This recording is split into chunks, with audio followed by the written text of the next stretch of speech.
क्या आपको पता है कि चंद्रदेव की एक गलती की वजह से कुंभ की शुरुआत हुई थी? नहीं पता? चलो जानते हैं।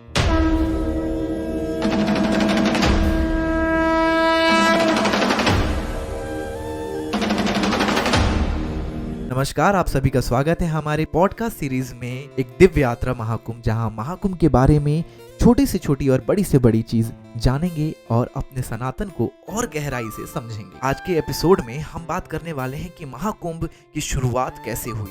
आप सभी को पता है कि समुद्र मंथन जो है उसमें देवताओं और असुरों ने एक साथ अमृत को पाने के लिए समुद्र मंथन किया था। अब समुद्र मंथन के अंत में जब बहुत सारी नायाब चीजें निकल गईं, अंत में निकला अमृत और उसके साथ निकला हलाहल विष। हलाहल विष के बारे में तो पता ही है कि हमारे जो भोले बाबा दाता दानी हैं, उन्होंने विष को अपने गले में समा लिया। अब अमृत, जिसके ऊपर असुर और देव दोनों ने इक्वली मेहनत करी थी, इस पे एक वक्त ऐसा आया कि असुरों ने इस पे ऑलमोस्ट विजय पा ली। तब क्या हुआ कि देवताओं ने देवराज इंद्र के बेटे जयंत को पक्षी के रूप में भेजा ताकि वो धोखे से अमृत कलश को उठा के सीधे स्वर्ग की ओर दौड़ लगाए। अब क्या हुआ, जयंत के साथ 4 देवताओं को भेजा गया। इनमें चंद्रदेव थे, जिनको जो अमृत कलश है उसमें से अमृत को छलकने से बचाना था। सूर्य देव को अमृत कलश को टूटने से बचाना था। बृहस्पति देव को अमृत कलश को राक्षसों से बचाना था। और शनि देव को ये देखना था कि कहीं जयंत खुद अमृत का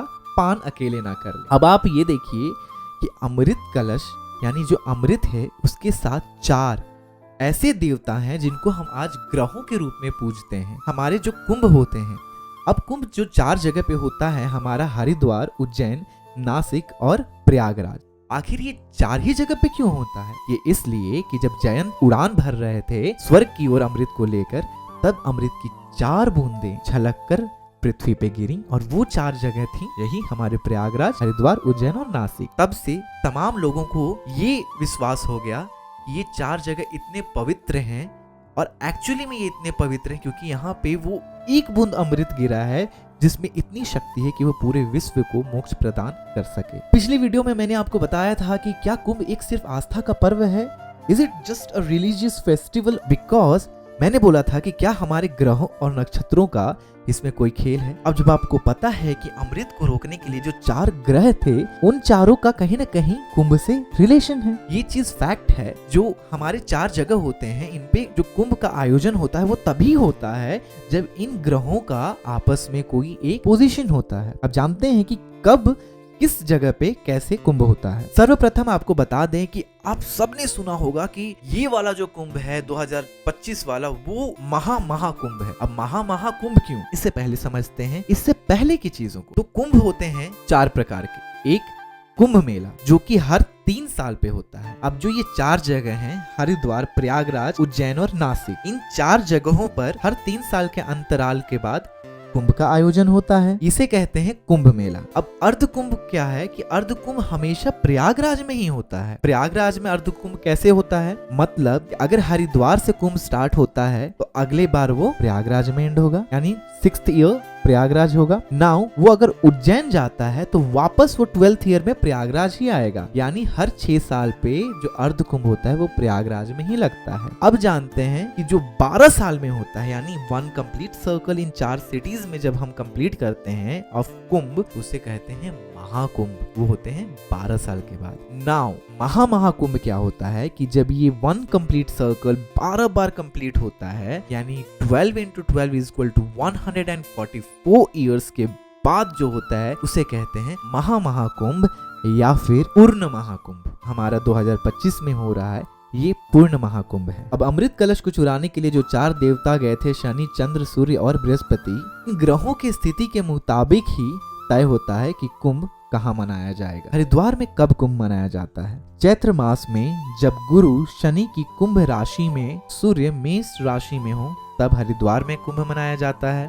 प्रयागराज में माघ मास में जब गुरु मेष या वृषभ राशि में हो और सूर्य और नव चंद्र दोनों शनि की मकर राशि में हो, तब प्रयागराज में मनाया जाता है। उज्जैन में चैत्र मास में जब गुरु सिंह राशि में हो और सूर्य जब मेष राशि में हो, तब मनाया जाता है। और नासिक में भाद्रपद मास में जब सूर्य और गुरु दोनों सूर्य की अपनी ही सिंह राशि में हो, या जब सूर्य, चंद्र और गुरु तीनों अमावस्या के दिन कर्क राशि में हो, तब मनाया जाता है। अब प्रयागराज को कुंभ का प्रमुख तीर्थ स्थल क्यों माना जाता है? महाभारत ग्रंथ के अस्तिका पर्व खंड और तीर्थ यात्रा खंड में प्रयाग का वर्णन है, जिसे प्रमुख तीर्थ स्थान कहा गया है। क्यों कहा गया है? क्योंकि यहाँ पे गंगा यमुना के बीच की धरती को पवित्र योनि और प्रयाग को इस योनि का मुख माना गया है।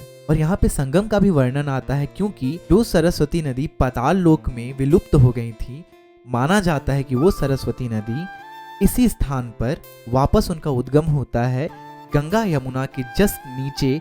तब इनका संगम को कहते हैं हम त्रिवेणी संगम, और इस संगम में डुबकी लगाने को ही कहा जाता है मोक्ष को प्राप्त करना। अब हमारे पास हमारे जितने भी ग्रंथ हैं उन सब में कहीं ना कहीं इस बात का वर्णन है कि कुंभ में नहाने से हमें मोक्ष प्रदान होता है। मत्स्य पुराण है, यहाँ पहली बार ये जिक्र मिलता है कि हर साल माघ के महीने में प्रयाग के संगम में स्नान से मोक्ष प्रदान होता है। अब आपका क्वेश्चन होगा कि जो कुंभ है, महाकुंभ, वो 12 साल में ही क्यों लगता है? 11 में भी तो लग सकता था, फिर ये 16 साल में भी लग सकता था, 4-4 साल के अंतराल पे, ये लेकिन 12 ही क्यों? इसके पीछे भी दंत कथा के अनुसार अगर आप देखें तो जयंत को जो अमृत कलश है उसको चुराने में और बृहस्पति देव को उस अमृत कलश को दानवों से बचाने में कुल 12 दिन लगे थे।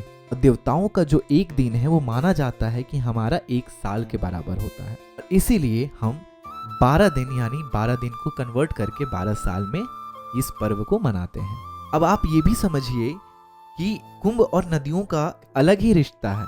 ये क्या है? क्योंकि ये 4 जगह जहाँ पे अमृत की बूंदें गिरी थी वहाँ पे नदियों का वास है। हरिद्वार में हमारी गंगा नदी है, प्रयागराज में हमारा त्रिवेणी संगम है, गंगा यमुना और सरस्वती, नासिक में हमारी गोदावरी, उज्जैन में हमारी शिप्रा नदी है। इस एपिसोड में बस इतना ही। अगले एपिसोड में हम जानेंगे हमारे जो महाकुंभ के वो 13 अखाड़े हैं उनके इतिहास के बारे में। तो सुनते रहो महाकुंभ एक दिव्य यात्रा मेरे साथ। मैं हूँ आशुतोष सिंह। जय श्री राम, हर हर महादेव, नमस्कार।